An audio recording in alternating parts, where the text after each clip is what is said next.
This mug is literally the size of my head. It doesn't look that big here, but in my camera it looks ginormous. That's crazy.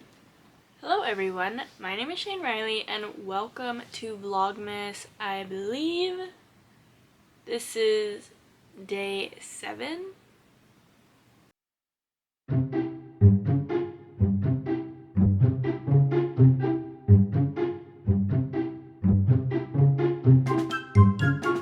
In today's video, I do want to talk about 25 books I want to read in 2025. Now, the only thing is, all of these books that I'm going to be talking about are all going to be books that have already been published that I own. I do want to continue to read my actual TBR. Obviously, I'm going to keep buying books, but there's no point in buying more books if the ones on my shelves are just going to sit there. So I am going to do an unhaul video within the next few weeks, but for the books that I do know for sure that I want to keep, that are on my radar to read within the next year, I want to talk about today just because I want to hold myself accountable. So, we're gonna get into it. I also have a different mug. I think this one is my favorite so far besides the Anthropology dupe ones. Those ones are just super cute. I'm filming this at 11:30 at night. Why? Because I took a nap after work and then I had a sudden urge of energy. Okay, I think we're just gonna start off with fantasy because I do have mostly fantasy here. So, The Natural History of Dragons. I'd seen Ellen read this, and ever since she read it, or I don't even know if she actually read it or she was talking about it. I think she did read it. I don't even know. I think during this time that I bought this, I had finished Fourth Wing, and that was the first book that I read that had dragons, so I was like, oh my goodness, this is so amazing. And then a few weeks after that, my sister introduced me to House of Dragons, and I love that show. Absolutely love it. So, any excuse to read a dragon book, I'm here for it. I do definitely see myself reading this. These next two books are from an author that is very much talked about, and it's Miss Sarah J. Maas. A lot of people have said that either this is their favorite fantasy series by far, or they just respect this series so much is because it's what got them into reading fantasy or just reading in general. I really don't know what I'm getting into. I just know that there's so many opinions on these books, so many people talk about them, so this is something that I definitely want to get into, but I feel like it's just really intimidating because there are a good amount of books. These are a good size of a book, but I just think it's because they're so talked about, I'm just afraid to not like it. And I know I shouldn't think that way, but because I really do just want to be like, something I enjoyed. I really wish this was something at the time when I bought it. It was at the beginning of like my reading journey. I wish I just would have read it then, but because I was just into contemporary romance at the time, that's why I didn't read this. But now that I'm into fantasy, I'm like, girl, you could have read this a long time ago, but I didn't, so it's fine. I do want to read this soon. But also talking about Sarah J. Maas, I do have Crescent City. I don't know why these books intrigue me a little bit more than these ones. I think because these ones aren't as talked about, or because the covers are a little bit more intricate and like fine detailed. It kind of just like gives me a glimpse into the actual world, whereas these, they're just words. There's not like people and stuff. So I just think this series intrigues me. And then there's 3. Now these books are ginormous. I will say I'm a little scared to get into this because I do know that there is a love triangle in this. I do not like love triangles. I tried to read The Inheritance Games. It was young adult, which I do like young adult because it's very plot driven. There's obviously not very much romance in it. It wasn't bad. It just something my brain's like, no. Like I don't know why I don't like reading about them, but because this book is talked about, or this series is talked about so much, I'm like, you know what? Because it's more fantasy, I might like it a little bit more because it's higher stakes. And The Inheritance Games, it was high stakes, you know, it's mystery, kind of like what's going on, treasures and money and all this crazy stuff. But I don't know, I think the fantasy world, I'm gonna like it a little bit more. Yeah, love triangles just aren't my thing, so we will see if I like this or not. This book I had seen Emmy read, and I honestly have not heard much about it since then. I believe this is a standalone fantasy. I do love standalone fantasies. I have quite a few. The reason why I like them is because they are big, hefty books, and you can enjoy them and sit with them for a minute and just enjoy reading, being in the world. But as soon as it's over, you don't have a certain commitment to feel like you have to finish the rest of the books to get the end of the story. It's just over with. So I really do want to read this. I just know I think it's a Zeus Greek mythology retelling, and the only other book that I read that was like Greek mythology was Neon Gods by Kate Roberts. This is just something that I'm interested, I'm intrigued. I haven't heard anyone else talk about it really besides Emmy, but I think she did enjoy this, and I'm excited. It's a stunning book. The sprayed edges are really, really pretty, so we will see what this is about at some point. This book that I'm going to talk about, I wanted to read during the fall time because it's giving spooky, dark academia vibes, but I just didn't get to it. I didn't have enough time. By the time October was happening, it was just over and done with. So this is Immortal Dark. This is another book where I believe, I'm hoping it's a standalone fantasy. There's humans and there's vampires, and basically humans marry into vampire society to kind of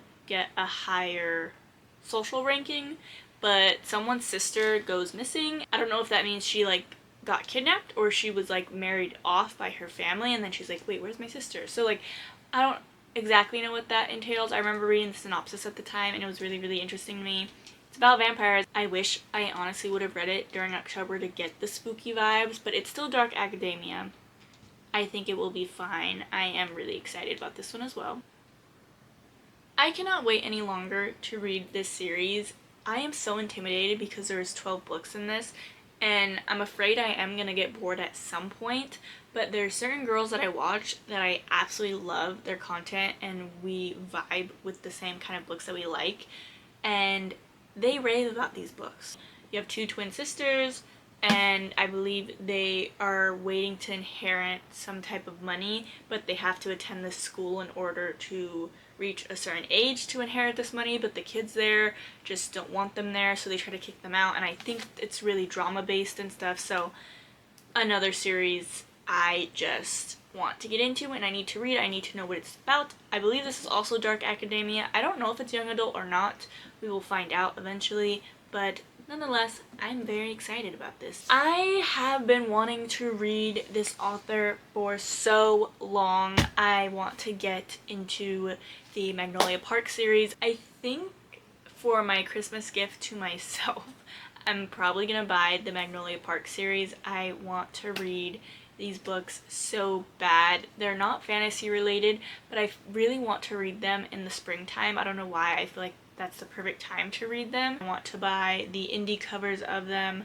I don't want to buy the new published ones in Barnes & Noble, even though I see them and I'm like, oh my gosh, the books are at my fingertips. But I just want to buy the UK versions, I think. Same author, Jessa Hastings. We Have Never. This is a Peter Pan retelling. Because I have never seen a Jessa Hastings book in person before, I was like so shocked, and I was like, I need to have it. I need to have it like right now. I don't know if this one's gonna be more drama based because I know Jessa Hastings, Magnolia Park's books obviously are more centered around that. I'm really, really intrigued by this. I don't know why I didn't read it as soon as I had bought it. I just think I was really excited to have something from this author, and I still am, but I see myself reading it now, another springtime book in my brain. This is another book. I don't know why I didn't read this as soon as I had bought it. I thought I was going to read it in December, like before I had bought all my Christmas books, because I was like, ooh, I see this being like a December fantasy read, and I didn't read it, okay? But I do want to read it. The second book is out, but it's the hardcover, and I want to have matching paperback, so I'm going to wait till the second one comes out in paperback, but I do want to read this as soon as possible. This has been around for a minute, but I've heard such great things about these books. These books are not supposed to be taken too seriously. They're very lighthearted and funny, and they are fantasies. Pretty much says it in the title. You have this girl who somehow becomes an assistant to a villain, but I have heard a lot of people said that this is really, really funny. And there's also, I don't know where he is, but I think, oh, there's a little frog in it, I believe. I don't know what the frog's name is yet, but I have the second one. It was, I believe, so this is Assistant to the Villain. The second one is called Apprentice to the Villain. I don't know. I just know that they're supposed to be funny fantasies, and I think that's what I really need right now, is something that's not too crazy serious, but still in the fantasy world. We have, is it Caraval or Caravel series? I just need to get into these. I don't know. I need to do a little bit more research about which one comes first, if it's the Caraval or if it's Once Upon a Broken Heart. And then you have the little Christmas novella that came out. This is just another author and book series that it just speaks to me, and like I bought all of them because I feel like genuinely I'm gonna love it. There's just no other world in my brain that I think that I will not like these. I don't know why. I just need to read them very, very soon because it's killing me now that I don't know what they're really about, but I kind of know what they're about. I've heard lots of people talk about them. I believe this is also another young adult, very plot-driven book.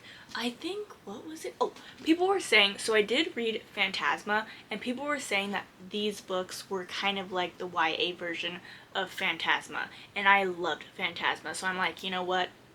I think I'm gonna love these too. The dust jackets are not my favorite, but we have Ruthless Vows. This is a duology. This is a book or books that I have had on my shelves for a very long time and I just have not gotten to them.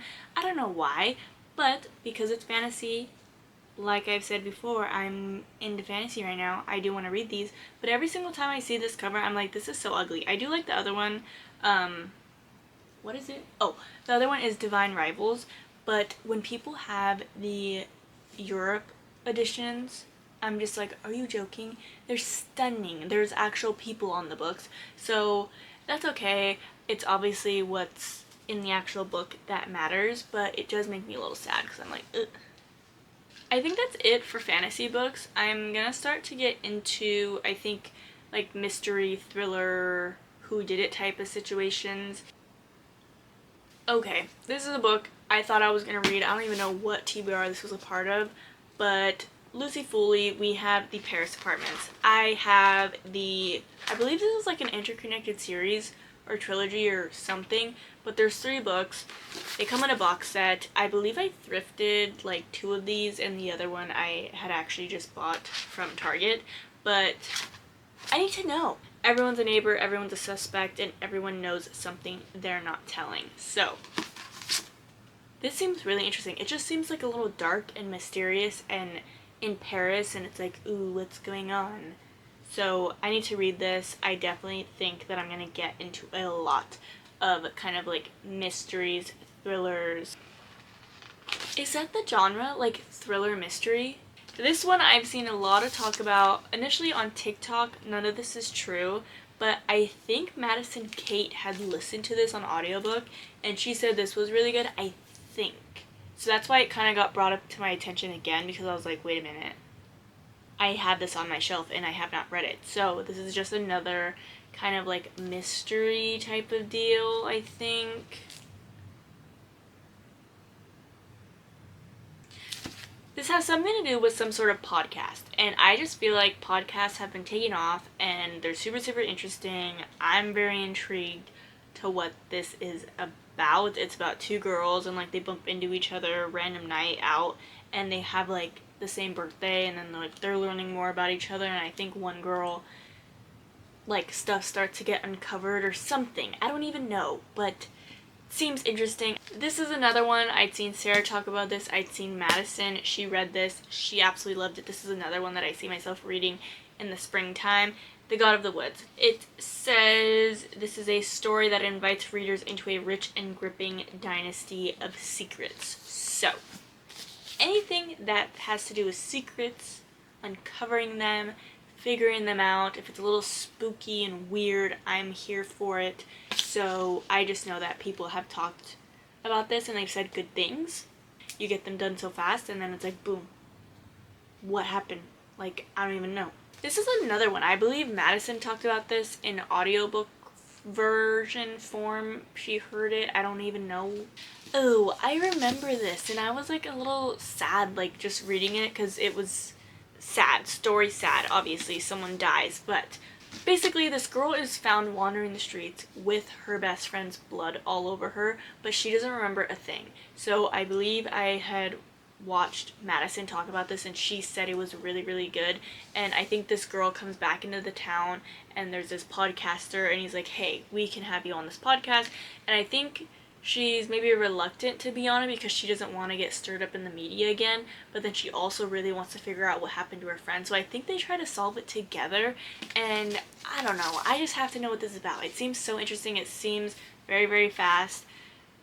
I think it's a hardcover, but the print looks it's kind of small. The print is kind of small. We have two more kind of like mystery situations, but these are series and they're both young adult. So we have The Naturals. This is Jennifer Lynn Barnes. These kids have certain abilities and they kind of, I think, are getting recruited by the FBI sort of, and then they uncover cold cases. Because it's YA, it's definitely going to be very plot driven.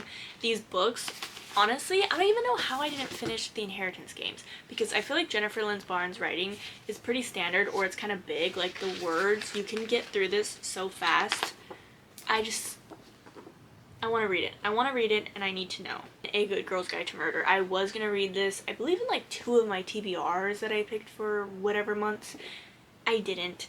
I don't know why. Again, I should have read this during October because I feel like it's murder mystery type of situation. It would have been a perfect time. You have this girl, I believe she's a senior or she's somewhere in high school, but for one of her class projects she has to pick, I think, some sort of thing to write a paper on. Maybe she is a senior and like it's the final like big project, or I don't even know. I don't know what I'm talking about. I haven't been in school for like 3 years and I'm already forgetting literally everything that I've learned. She basically has to do some sort of project and she picks a cold case, and I think she ends up solving it, and then the books after that I think follow maybe the things that happened to her after because of things being uncovered, or maybe she's uncovering more cases.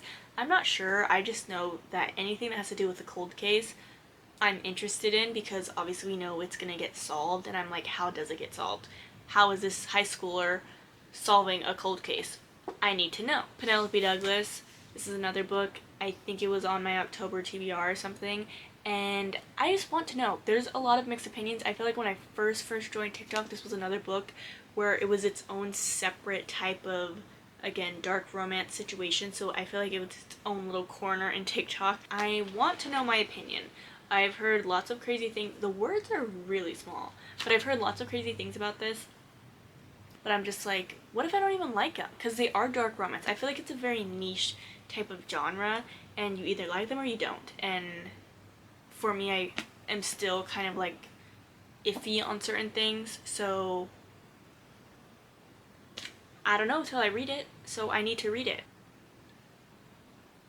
I'm actually really, really happy that I do not get affected by coffee, because this is like, it's midnight, and I'm drinking coffee. Yay. Butcher and Blackbird. I feel like this is maybe like on the lighter side of dark romance. It's kind of funnier, and I know people are gonna be like, what are you talking about? I believe this book is about 2 serial killers, but they're not like just straight up like crazy serial killers just killing for funsies. Well, I think they do that, but they kill bad people. So I think that's why this was a justified purchase, because I'm like, okay, you have 2 people, basically vigilantes when you really think about it, killing other serial killers. So I don't know when I'm gonna read this. I just know it's been on my radar pretty recently because I've just been into the whole mystery murder type of deal, and this involves murder, so I just think I need to read it. Yeah, I'm gonna read it at some point though, but who knows? I don't know. I think I'm a little nervous because it is about serial killers, but I'm gonna find out. So it's gonna make me sad if I don't like it, because it's gonna be like, no! But anyways, that's for me to figure out later if I don't like it. If I dabble my little toes into summer romances and I like them, I'm just gonna pick very specific authors that I know write in that genre, so that way, hopefully, I have a better chance of liking summer romance, and then I'll actually want to read more of it, because I'm definitely now a cozy fantasy dark romance, mystery, thriller, girly. But I also want to enjoy reading in the summer, because that's why I didn't read before, I think it was September, because it was hot and I didn't want to read about summertime, and we live in California and that's all everyone would talk about, and I didn't want to go outside and I didn't want to read. So then I was like in a reading slump for a very long time. I need to read them. I need to know what people are talking about. I want to know if this is a genre that I'm going to enjoy, so that I can still enjoy reading in the summer. I'm obviously going to read in the summer because I can read fantasy all year round. It doesn't matter. I can do whatever I want. I do want to feel the feelings of the summertime vibes when it's summertime. So that's why I'm trying to influence myself and get myself excited about summerish books. But we have, what is this? Flawless. Elsie Silver. I have heard so many things. I do not think I've heard a single bad thing about these books. I think every single person that I've heard talking about Elsie Silver absolutely loves her. I think they, in the cowboy romance section, genre, like subgenre of contemporary romance, Elsie Silver is probably one of the most favorited cowboy romance authors, because people say she does these books so good. So, I need to know what that is about. I have every single one of her books pretty much, I think, besides one of her first series, and I want to read them. What's it called? Oh, because I did like the Done and Dusted book and the Swift and Saddled, like, interconnected standalone series cowboy romance, I'm like, you know what? They were very, very short, practically novellas because of how short they are, and they were so fast, but they were enjoyable, and because they were cowboy romance, and it's outside, and it's western, and I like the Yellowstone show, where I started watching it, and I do like cowboyish things, I'm like, you know what?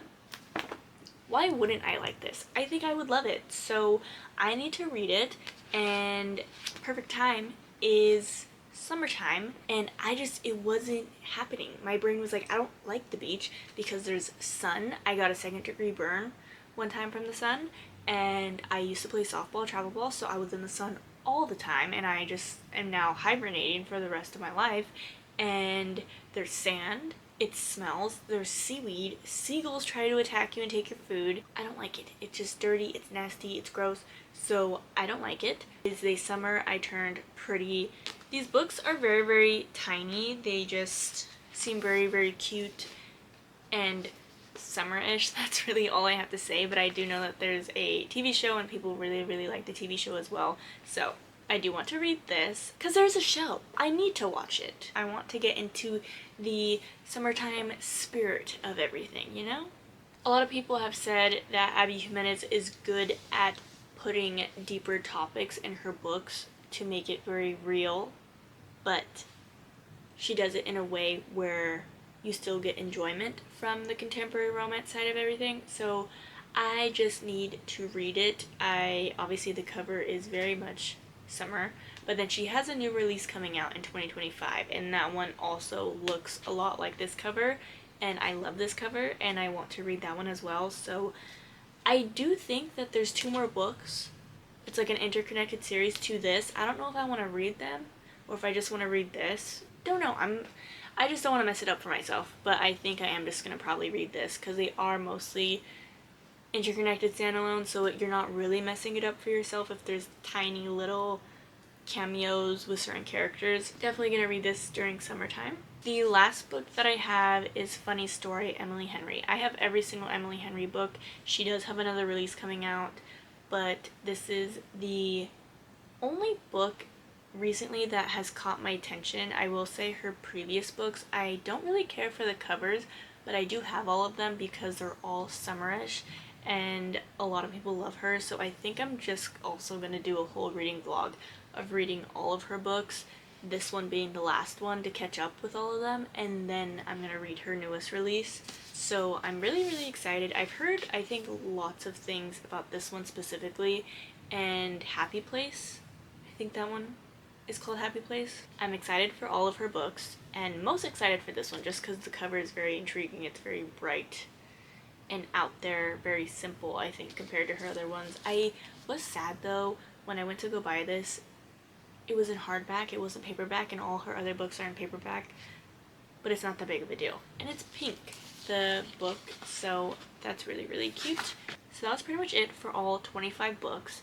The only ones that I don't have physically with me are the Magnolia Park series, but because they have been talked about and they've been around for so long, it's not like an anticipated new release, it's just an old release that I need to buy for myself, that I've been wanting to buy for a very long time. That concludes today's Bookmas video. Thank you so much for watching.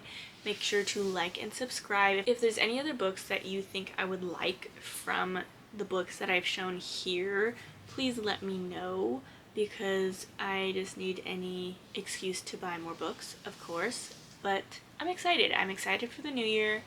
I'm excited to get these books read because they've been sitting on my shelves for so long and I just need to get them done and over with. That is all. Thank you so much for watching. Make sure to like and subscribe, and I will see you guys in the next one. Bye-bye.